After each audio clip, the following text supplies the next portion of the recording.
Puji Tuhan, saya ucapkan selamat hari Minggu.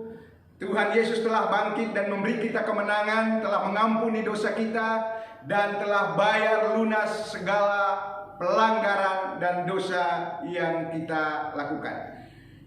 Di minggu pagi hari ini kita, sebelum membaca kebenaran firman Tuhan, karena kita tahu firman Tuhan memerdekakan, firman Tuhan menyembuhkan, firman Tuhan memulihkan, firman Tuhan menunjukkan jalan bagi kita yang percaya kepadanya. Mari kita tundukkan kepala, kita memohon hikmat pewahyuan dari Roh Kudus, supaya kita baca, kita renungkan, bahkan kita dimampukan untuk melakukan kebenaran firman Tuhan yang kita dengar pagi hari ini. Bapa di sorga, di dalam nama Tuhan Yesus Kristus, Tuhan yang luar biasa, Tuhan yang telah mengalahkan maut, yang sesungguhnya kami sebagai orang-orang yang percaya kepadamu kadang-kadang takut akan maut. Tetapi melalui peristiwa kebangkitan ini, kami makin diteguhkan, kami makin dikuatkan, kami makin dibangun imannya untuk tetap percaya, tetap berpengharapan. Sehingga kelak bertemu muka dengan muka, kami bahagia karena kami disertai oleh Tuhan Yesus Kristus. Terima kasih untuk firman-Mu. Buka pikiran kami, biarlah firman Tuhan mendapat tempat di hati kami, di tanah yang subur, agar berbuah lebat. Melalui pikiran, perasaan, kehendak, bahkan tingkah laku kami. Di dalam nama Tuhan Yesus, firman yang hidup itu kami berdoa. Haleluya, amin. Puji nama Tuhan, berbahagialah kita yang mendengar kebenaran firman Tuhan di tempat kita masing-masing, atau dimanapun kita berada. Kita percaya Dia Tuhan yang menyertai kita. Jemaat utusan Kristus, baru saja kita merayakan Jumat Agung, bahkan juga Paskah. Mari kita lihat kebenaran firman Tuhan. Waktu Yesus bangkit, Yesus menampakkan diri kepada kedua orang yang lagi berjalan menuju ke Emmaus. Kita akan belajar dari sana apa makna rohani daripada bagian firman Tuhan yang kita baca. Mari buka Alkitab kita. Lembaga Alkitab Indonesia memberi perikop kepada Lukas 24 ayat yang ke-13 dan sampai ayat yang ke-25. Lukas 24 ayat yang ke-13 sampai ayat yang ke-25. Lembaga Alkitab Indonesia memberi topik Yesus menampakkan diri di jalan ke Emmaus. Pada hari itu juga dua orang dari murid-murid Yesus pergi ke sebuah kampung bernama Emmaus yang terletak kira-kira 7 mil jauhnya dari Yerusalem. Dan mereka bercakap-cakap tentang segala sesuatu yang telah terjadi. Ketika mereka sedang bercakap-cakap dan bertukar pikiran, datanglah Yesus sendiri mendekati mereka lalu berjalan bersama-sama dengan mereka. Tetapi ada sesuatu yang menghalangi mata mereka sehingga mereka tidak dapat mengenal Dia. Yesus berkata kepada mereka, "Apakah yang kamu percakapkan sementara kamu berjalan?" Maka berhentilah mereka dengan muka muram. Seorang dari mereka namanya Kleopas menjawabnya, "Adakah engkau satu-satunya orang asing di Yerusalem yang tidak tahu apa yang terjadi di situ pada hari-hari belakangan ini?" Katanya kepada mereka, "Apakah itu?" Jawab mereka, "Apa yang terjadi dengan Yesus orang Nazaret? Dia adalah seorang nabi yang berkuasa dalam pekerjaan dan perkataan di hadapan Allah dan di depan seluruh bangsa kami. Tetapi imam-imam kepala dan pemimpin-pemimpin kami telah menyerahkan Dia untuk dihukum mati dan mereka telah menyalibkannya. Padahal kami dahulu mengharapkan bahwa Dialah yang datang untuk membebaskan bangsa Israel. Tetapi sementara itu telah lewat 3 hari sejak semuanya itu terjadi. Tetapi beberapa perempuan dari kalangan kami telah mengejutkan kami. Pagi-pagi buta mereka telah pergi ke kubur dan tidak menemukan mayatnya. Lalu mereka datang dengan berita bahwa telah kelihatan kepada mereka malaikat-malaikat yang mengatakan bahwa Ia hidup. Dan beberapa teman kami telah pergi ke kubur itu dan mendapati bahwa memang benar yang dikatakan perempuan-perempuan itu, tetapi Dia tidak mereka lihat. Lalu Yesus berkata kepada mereka, "Hai kamu orang bodoh, Betapa lambannya hatimu sehingga kamu tidak percaya segala sesuatu yang telah dikatakan para nabi. Bukankah Mesias harus menderita semuanya itu untuk masuk ke dalam kemuliaannya? Lalu ia menjelaskan kepada mereka apa yang tertulis tentang dia dalam seluruh kitab suci, mulai dari kitab Musa dan kitab para nabi. Berbahagialah kita yang membaca kebenaran firman Tuhan dan mau melakukannya dalam kehidupan kita sehari-hari. Bapak Ibu yang dikasihi oleh Tuhan Yesus Kristus, kalau kita perhatikan tadi setelah Yesus bangkit, maka kita perhatikan bersama bahwa sampai hari ini salah satu kisah yang diingatkan atau bahkan dibahas oleh umat Kristiani terkait kebangkitan Tuhan Yesus adalah peristiwa penampakan Tuhan Yesus kepada murid-murid yang ada di Emmaus. Jika kita mau memahami dan merenungkan apa yang telah terjadi di kota luar Yerusalem itu, maka kita akan menemukan pelajaran-pelajaran penting yang berguna bagi kita untuk hidup saat ini. Kita akan mengambil atau belajar dari bagian firman Tuhan yang tadi kita baca, apa makna rohani di balik semua ini. Berikut saya dapatkan ada 4 hal yang bisa menjadi berkat bagi kita dalam peristiwa penampakan kepada 2 orang yang sementara berjalan ke Emmaus. Kita perhatikan, yang pertama adalah mereka meninggalkan Yerusalem. Kedua murid ini tidak tahu apa yang menyebabkan mereka meninggalkan Yerusalem. Sebelumnya kita lihat bahwa Emmaus merupakan kampung yang terletak kira-kira 7 mil jauhnya dari Yerusalem menurut Lukas 24. Entah apa alasan sebenarnya kedua murid Yesus menuju ke sana, tetapi yang pasti tindakan kedua orang murid itu justru berlainan dengan sebagian besar murid Yesus yang memilih tinggal di Yerusalem. Jadi yang 2 orang ini atas pemikiran mereka sendiri berjalan pergi ke Emmaus atau tinggalkan teman-teman yang lain yang lagi berada di Yerusalem. Dengan kata lain, kedua orang murid ini tidak memahami kebenaran dan berjalan di luar kehendak Tuhan. Oleh sebab itu, kita jangan heran Yesus menegur mereka. Hai orang bodoh, betapa lamanya hatimu untuk percaya. Dia melakukannya karena murid-murid tersebut tidak percaya segala sesuatu yang telah dikatakan oleh para nabi, bahwa pada akhirnya anak manusia akan bangkit dari maut pada hari ketiga kematiannya. Kita lihat ayatnya dulu. Yesus pernah berbicara kepada mereka demikian. Matius 20 ayat 18-19. Mari buka. Yesus bersama-sama mereka sudah sampaikan bahwa dia akan dibangkitkan.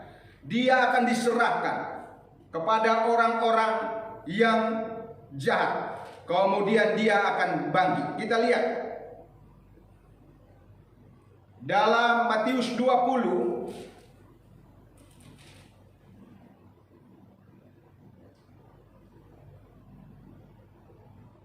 Matius pasal yang ke-20 kita lihat bersama ayat yang ke-19. Iya, 18 dan 19. Apa kata Yesus kepada murid-murid? Ya, kalau kita lihat perikopnya pemberitahuan ketiga tentang penderitaan Yesus. 3 kali sudah diberitakan tentang penderitaan Yesus. Dan kita baca ayat 18 dan 19. Sekarang kita pergi ke Yerusalem dan anak manusia akan diserahkan kepada imam-imam kepala dan ahli-ahli Taurat. Dan mereka akan menjatuhi dia hukuman mati. Ayat ke-19. Dan mereka akan menyerahkan dia kepada bangsa-bangsa yang tidak mengenal Allah, supaya ia diolok-olok, disesat, disalibkan, dan pada hari ketiga ia akan dibangkitkan. Bapak Ibu, Tuhan sudah katakan, Yesus waktu bersama-sama dengan mereka sudah katakan. Tetapi apa yang terjadi. Mereka tidak ingat itu. Nanti kita belajar poin yang berikut, apa yang menyebabkan semua itu. Jadi kita lihat saudaraku, belajar dari kedua orang Emmaus, dua orang yang berjalan ke Emmaus ini. Yang pertama, kita ambil bagian yang terbaik, di mana jangan tinggalkan persekutuan. Ya, dua orang ini mengambil jalan sendiri, tidak tahu apa yang mendorong mereka pergi ke Emmaus, sehingga mereka tinggalkan saudara-saudara, tinggalkan teman-temannya di Yerusalem. Jangan tinggalkan persekutuan. Kenapa? Karena di dalam persekutuan ada doa, di dalam persekutuan ada firman, di dalam persekutuan ada aplikasi dari kasih itu. Di dalam persekutuan kita saling menopang satu dengan yang lain. Kita tidak bisa berjalan sendiri, karena di Korintus diibaratkan Yesus sebagai kepala, saya Bapak Ibu sebagai anggota dari tubuhnya. Ada yang menjadi tangan, ada yang menjadi kaki, ada yang menjadi mulut, ada yang menjadi leher. Itulah gambaran kesatuan di dalam tubuh Kristus. Dan dia, Yesus Kristus yang telah bangkit pada hari yang ketiga, menjadi kepala atas kita. Maka itu Alkitab catat dengan jelas, kita baca bersama-sama dalam Ibrani 10 ayat yang ke-25.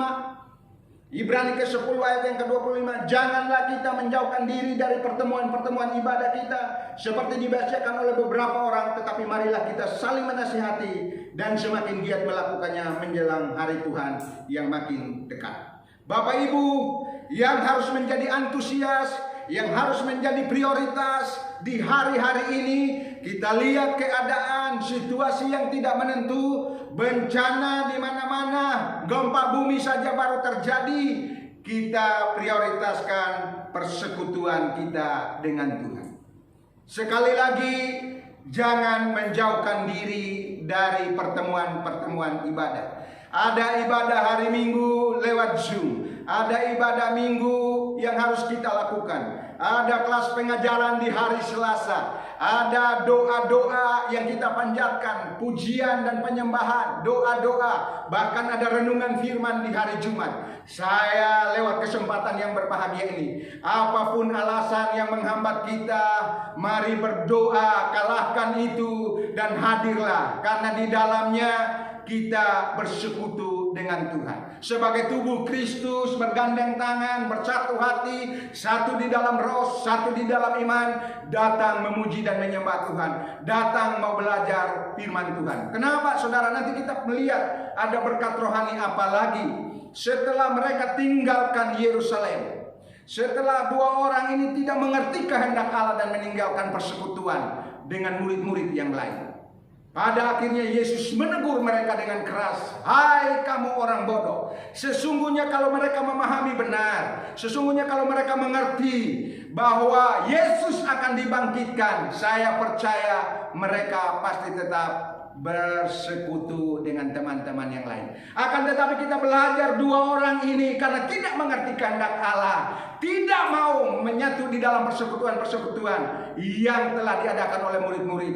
Maka itu kasihnya yang besar dan luar biasa itu menghampiri mereka dan memberitahu, hai orang yang bodoh, engkau lambat dalam percaya akan firman Tuhan yang disampaikan oleh para nabi-nabi. Mari saudaraku, mari kita belajar dari kebenaran firman Tuhan di pagi hari ini. Jangan tinggalkan persekutuan apapun itu. Saya tahu memang kita lelah, saya tahu memang kita capek, saya tahu ada alasan yang kita bisa kasihkan untuk kita tidak bisa hadir dalam persekutuan. Tapi kalau itu terus menerus, saya ingatkan saudara, saya ingatkan jemaat utusan Kristus, kita tidak akan kuat berjalan ke depan. Tapi kalau bersama-sama berdoa, bersama-sama memuji menyembah, bersama-sama dengarkan firman Tuhan dan mau diisi, bersama-sama percaya akan firman Tuhan yang disampaikan, saya percaya tantangan apapun, pergumulan apapun, persoalan apapun, pasti kita kuat menanggungnya. Jangan tinggalkan persekutuan, jangan tinggalkan ibadah. Kenapa? Jangan seperti kedua orang yang berjalan ke Emmaus. Tuhan menegur mereka dengan keras supaya mereka kembali ke Yerusalem. Ini anugerah terbesar buat kedua murid itu. Ini kasih yang besar kepada kedua murid itu. Saudaraku, jangan sampai kita ditegur oleh Tuhan baru kita berbalik. Tapi hendaklah kita dengan rendah hati, kita mau datang belajar di kaki Tuhan. Jangan tinggalkan persekutuan. Sekali lagi saya mengajak dari mimbar ini, engkau yang mendengar khotbah, ada doa-doa, hadirlah. Ada kelas pengajaran, hadir dan belajar. Mungkin kita tidak mengerti hari ini. Saat kita belajar kita tidak mengerti. Tapi saya percaya bahwa Roh Kudus satu kali kelak akan membukakan, akan menyingkapkan kembali kebenaran firman Tuhan yang kita dengar dan yang kita baca, bahkan kita renungkan. Bahkan kita dimampukan untuk melakukannya dalam kehidupan kita sehari-hari. Yang kedua, berkat yang pertama adalah jangan tinggalkan persekutuan atau ibadah, sama seperti kedua orang yang berjalan ke Emmaus. Yang kedua, kita lihat bahwa pemahaman akan firman harus benar. Memahami firman dengan benar. Dua orang ini kedua murid ini tidak memahami dengan benar apa yang Yesus pernah sampaikan selama masih bersama-sama dengan mereka. Mereka pikir Yesus akan memimpin keluar dari penjajahan orang Romawi saat itu. Tetapi kenyataannya Yesus malah ditangkap dan dihukum mati. Pemahaman yang salah mempengaruhi kepercayaan mereka, sehingga mereka melakukan tindakan yang salah dengan meninggalkan Yerusalem. Membaca, merenungkan, dan memahami firman Tuhan dengan benar akan membuat kita mengetahui apa yang menjadi kehendak Tuhan bagi kehidupan kita. Karena pemahaman akan firman tidak benar, mereka tadi sudah dikatakan di awal, Tuhan akan bangkit pada hari yang ketiga. 3 kali disampaikan kepada murid-murid. Tapi mereka hanya melihat Yesus sebagai nabi, atau Yesus datang untuk membebaskan mereka dalam perbudakan yang mereka sementara alami. Nyatanya tidak seperti itu. Yesus malah ditangkap dan dihukum mati. Maka itu kita terus harus belajar kebenaran firman Tuhan. Mau diisi, mau dikoreksi, mau membuka hati kita, belajar dan terus belajar. Kita bersyukur karena setiap hari Selasa, setiap kita boleh duduk diam di kaki Tuhan sama seperti Maria yang dipuji oleh Tuhan Yesus Kristus, mau belajar, mau diisi.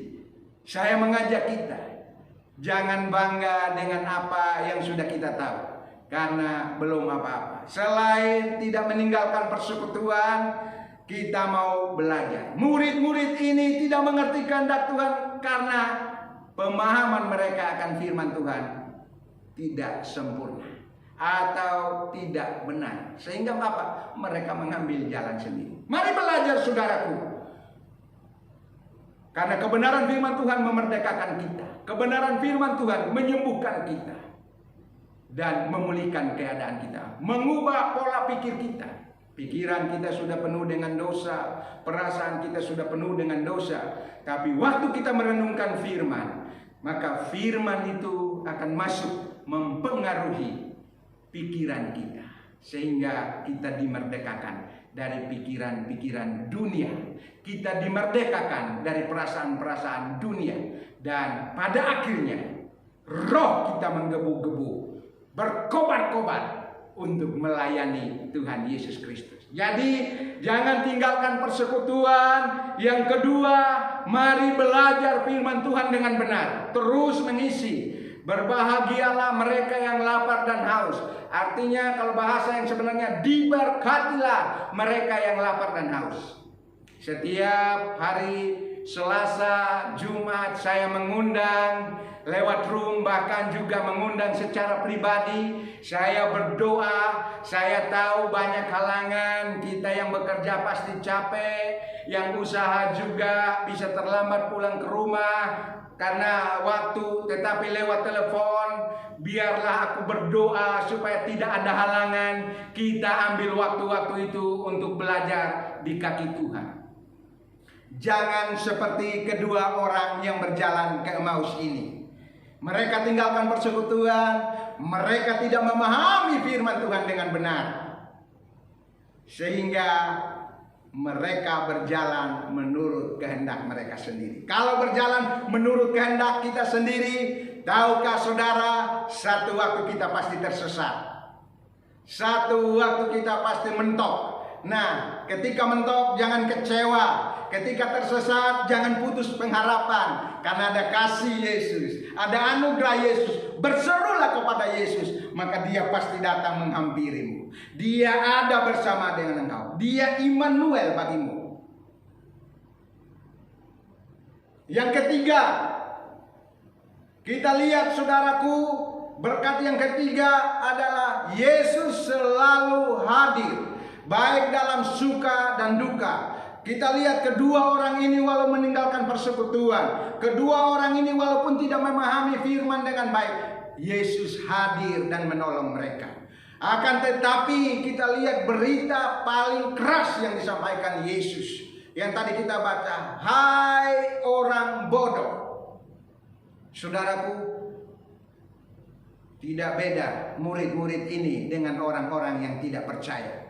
Kenapa? Yesus katakan mereka orang-orang yang bodoh. Kenapa? Mereka tinggalkan persekutuan. Mereka tidak memahami firman dengan benar. Tetapi anugerah yang besar itu datang menghampiri mereka. Maka itu kita berdoa. Walaupun ada banyak pergumulan, walaupun ada banyak persoalan, Tuhan mau hadir di dalam semuanya itu. Dia hadir mendatangkan kebaikan bagi setiap kita yang mengasihi Dia. Saya berdoa supaya melihat akan hal ini. Yesus bukan hanya Maha Kasih atau Maha Kuasa, tetapi juga Maha Hadir. Dia hadir ketika kedua murid sedang bercakap-cakap dan bertukar pikiran mengenai Dia. Dan bukan hanya sekedar hadir, tapi Yesus mau berjalan bersama-sama dengan mereka. Lukas 24 ayat yang ke-15. Coba kita lihat. Lukas 24 ayat yang ke-15.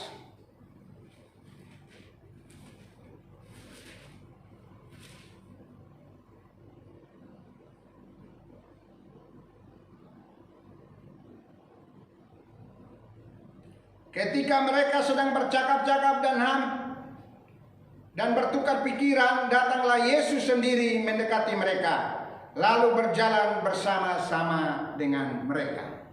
Walau mereka tinggalkan persekutuan, walau mereka memahami firman Tuhan dengan tidak benar, Yesus menghampiri mereka. Saya berdoa oleh anugerah, oleh kasih, oleh kemurahan Tuhan yang selalu menghampiri kita, yang mungkin lagi tersesat, yang mungkin lagi mengambil jalan sendiri, yang mungkin merasa tidak kuat lagi oleh karena pergumulan ekonomi, pergumulan kesehatan, pergumulan keluarga, pergumulan apa saja. Yesus mau hadir. Dia tidak hanya Maha Kasih, Dia tidak hanya Maha Murah, tapi Dia Maha Hadir. Dia sudah ada di dalam kita yang percaya dan terima Dia sebagai Tuhan dan Juru Selamat. Dia mau menolong kita.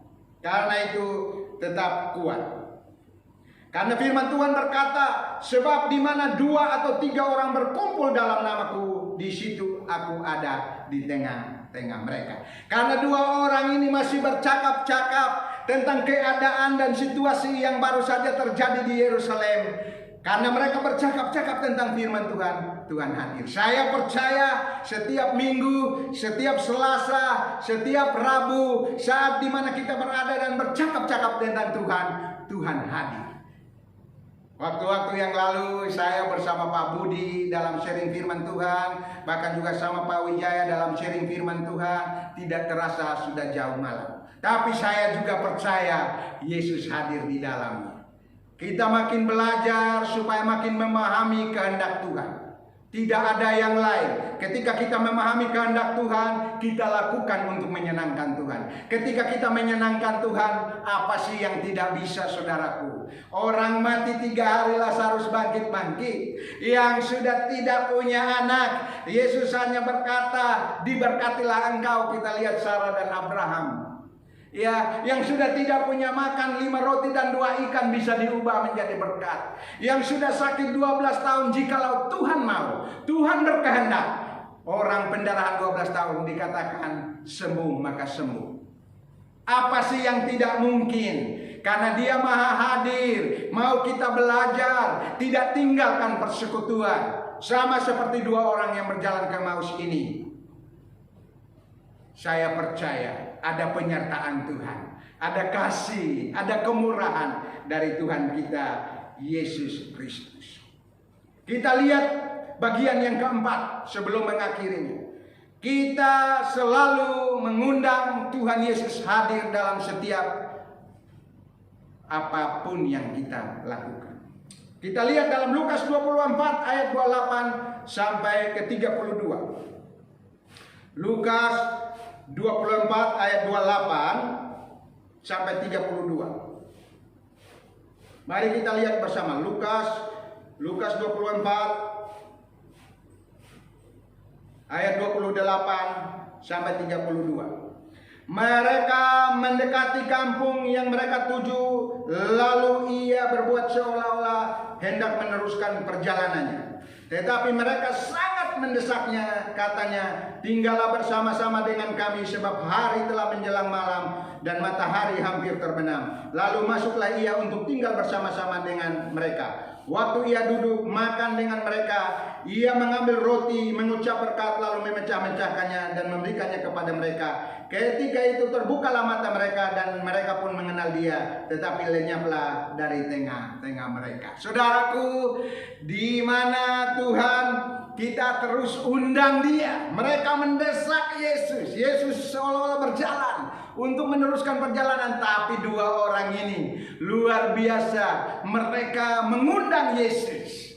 Bagi yang belum mengundang Yesus masuk dalam hatinya secara pribadi, kesempatan yang baik ini, ikuti doa saya dari mimbar ini. Katakan, Tuhan Yesus, katakan, Tuhan Yesus, saya buka hatiku, saya mengundang Engkau sebagai Tuhan dan Juru Selamat. Masuk dalam hatiku, kuasai hatiku, ampuni dosa-dosaku, bertahtalah di hatiku. Terima kasih Tuhan Yesus Kristus. Saya percaya dengan sungguh dosa-dosa saya diampuni. Saya percaya dengan sungguh-sungguh waktu saya mengaku dan percaya dengan hatiku, Engkau telah bertahta atas hidupku. Kita percaya akan hal ini. Mereka mengundang Yesus. Pada akhirnya Yesus hadir oleh karena kasih-Nya, oleh karena kemurahannya. Walaupun mereka tidak mengerti kehendak Allah pada mulanya, walaupun mereka meninggalkan persekutuan, walaupun mereka belajar firman belum begitu sempurna, karena mereka hanya melihat Yesus dari nabi, hanya seorang nabi, akan tetapi kehadirannya, karena mereka ngotot dan mengundang Dia. Waktu Dia memecah-mecahkan roti, mereka mulai terbuka. Maka itu persekutuan dengan Tuhan. Waktu firman Tuhan disampaikan, kita mulai terbuka, kita mulai sadar, kita percaya bahwa oleh karena kekuatan kuasanya mulai menjamah kita. Wow, kebenaran yang memerdekakan. Waktu rahasianya dibuka, ada pewahyuan dari Roh Kudus yang disampaikan. Mungkin satu kata, mungkin satu kalimat, tapi waktu kita duduk dengar seperti Maria, maka kita diberkati. Jangan andalkan kekuatan kita sendiri. Alkitab catat, terkutuklah orang yang mengandalkan kekuatan sendiri. Lewat mimbar ini, saya mengajak engkau anak muda. Mungkin engkau masih merasa sehat. Mungkin kita berkata, oh, aku punya jaringan, aku masih bisa bekerja, aku mampu bekerja sehingga menghasilkan dan tidak ada apa-apa. Saya ingin berkata kepadamu, ini pesan yang terbaik yang datang kepadamu. Jangan seperti kedua orang yang berjalan ke Emmaus, karena berita akan datang, engkau adalah orang yang paling bodoh. Maka itu biarlah Tuhan dapatkan kita, bukanlah orang-orang yang bodoh, tapi orang-orang yang cakap dengan Tuhan menanggung segala perkara. Anak-anak muda, keluarga-keluarga muda, mari terhubung dengan persekutuan. Mari mau belajar kebenaran firman Tuhan, karena kebenaran firman Tuhan yang menyembuhkan engkau ketika engkau sakit. Kebenaran firman Tuhan yang akan bisa memberkatimu. Kebenaran firman Tuhan yang akan menjadi jawaban. Kebenaran firman Tuhan yang akan melindungi keluargamu. Karena itu aku berdoa dari tempat ini buat setiap para pendengar, jemaat-jemaat utusan Kristus di mana engkau berada. Terkutuklah orang yang mengandalkan kekuatan sendiri, tapi diberkatilah orang yang mengandalkan Tuhan. Coba mari kita lihat keadaan yang ada di Kupang. Sampai detik ini keluarga saya belum bisa saya hubungi. Karena jaringan putus, jalan jembatan putus. Saya tidak tahu keadaan mereka. Tapi saya percaya kalau itu diizinkan Tuhan untuk membawa mereka lebih dekat, untuk membawa mereka mengalami Tuhan sendiri. Biarlah kehendak Tuhan yang terjadi atas mereka. Karena hanya tangan Tuhan yang bisa menolong mereka saat badai. Manusia terbatas, suami kita terbatas, istri kita terbatas, anak-anak kita terbatas, cucu-cucu kita terbatas, saudara-saudara sekandung kita terbatas. Tapi Dia Yesus yang Maha hadir. Walaupun kita dalam kelemahan, walaupun kita dalam keterbatasan, karena kasih-Nya, karena kuasa-Nya, maut telah dikalahkan, Dia juga mau menolong Bapak, Ibu, dan saya. Jangan andalkan kekuatan kita sendiri. Sebelum saya mengakhiri khotbah ini, di mana kita harus terus bersekutu dengan Tuhan. Jangan tinggalkan persekutuan. Sama seperti dua orang yang berjalan ke Emmaus ini. Mari terus mau belajar kebenaran firman Tuhan. Dan juga mengundang Yesus dalam kehidupan kita hari lepas hari. Dalam setiap aktivitas kita. Ya, kalau mengundang Yesus masuk dalam hati kita cukup sekali. Tapi kalau dalam segala aktivitas, Tuhan tolong, Yesus tolong. Hari ini aku mau melakukan ini Tuhan. Pimpin aku dan tolong aku. Maka Dia selalu hadir. Kalau Dia hadir, apa sih yang tidak bisa? Kalau Dia hadir, apa sih yang tidak mungkin? Lewat mimbar ini, saya tetap mengajak setiap jemaat utusan Kristus. Sebelum kita hadapi badai-badai di depan, tantangan-tantangan di depan, mari terus terhubung, punya kerendahan hati untuk mau belajar firman Tuhan, mau bersekutu, karena di dalam persekutuan ada doa-doa yang dipanjatkan untuk menopang kita. Di dalam persekutuan ada firman Tuhan yang terus mengubah kita. Di dalam persekutuan ada pujian dan penyembahan kepada Tuhan. Jangan tinggalkan semua yang sudah saya sampaikan. Karena itulah yang akan bisa menolong kita. Ini berita baik. Kalau kita tersentuh oleh kebenaran firman Tuhan ini, mari datang pada Tuhan Yesus Kristus. Karena itu muliakanlah Dia dengan kehidupan kita. Penampakan Yesus kepada murid-muridnya yang hendak berjalan menuju ke Emmaus bukanlah peristiwa biasa. Kisah ini justru penuh dengan pesan yang berguna bagi kita. Jadi pada akhirnya, mari kita terus berjalan bersama-sama dengan Tuhan Yesus Kristus dalam segala perkara di dunia ini. Tuhan Yesus memberkati kita.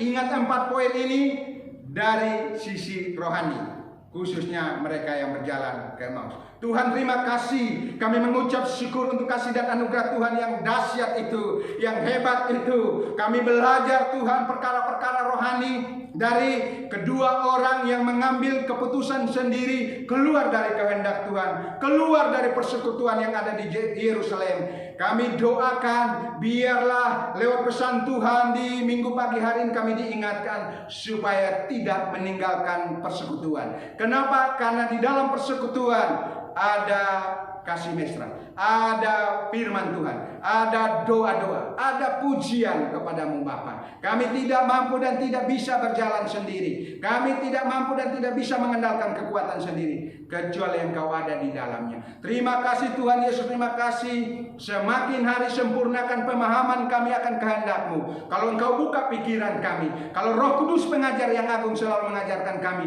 maka hari demi hari makin kami diperlengkapi, makin kami memahami apa yang menjadi kehendak-Mu dalam kehidupan kami. Terima kasih Tuhan Yesus untuk setiap kasih-Mu yang besar, selalu hadir dalam suka dan duka. Kami mengucap syukur karena Tuhan hadir di dalam kami, Tuhan hadir di dalam keluarga kami, Tuhan hadir dalam pekerjaan, dalam usaha, dalam studi, dalam hal apa saja yang kami kerjakan bersama-sama dengan Tuhan.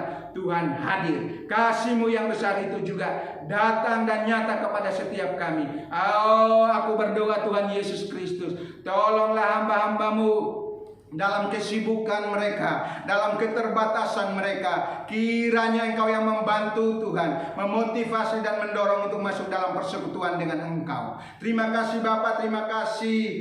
Biarlah juga kami punya sikap sama seperti kedua orang yang berjalan ke Emmaus, di mana mereka mengundang Engkau hadir. Kami doakan Tuhan, Engkau sudah hadir bagi mereka yang sudah membuka hatinya, yang sudah percaya, berdoa dan mengundang Engkau pribadi. Kami doakan Tuhan, kalau yang mendengar khotbah ini dan mengambil keputusan untuk menerima Engkau sebagai Tuhan dan Juru Selamat, diberkati oleh Tuhan. Kiranya juga Tuhan dalam setiap aktivitas kami, Tuhan mampukan kami. Di dalam nama Tuhan Yesus, sumber segala sesuatu, kami telah berdoa. Haleluya, haleluya, amin. Saya ucapkan selamat hari Minggu buat kita semua. Tuhan Yesus memberkati kita. Shalom.